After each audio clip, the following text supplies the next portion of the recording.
অমর একুশে বইমেলার চতুর্থ দিন আজ। এদিন অনেক মানুষ এসেছেন মেলায়। প্রথম দুই দিনের তৃতীয় দিনের তুলনায় এই ভিড় প্রায় তিনগুণ বলে জানালেন কেউ কেউ।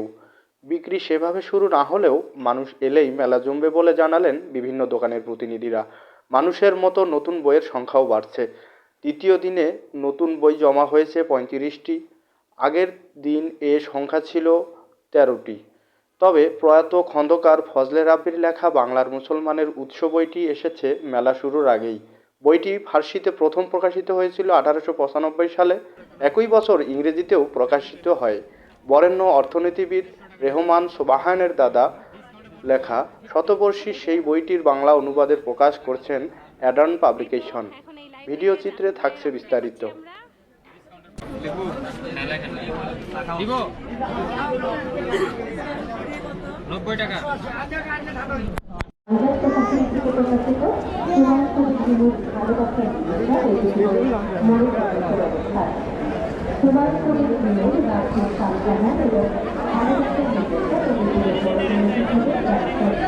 এই বইটা নিতে পারো। নাও নাও নাও।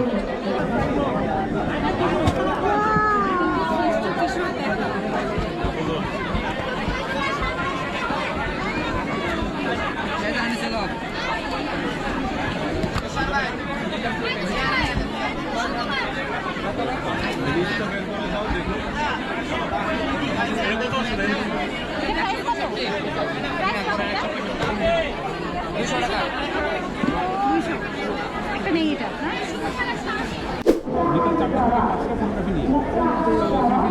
শনিবার রেডিও গেছে 4টা থেকে 5টা।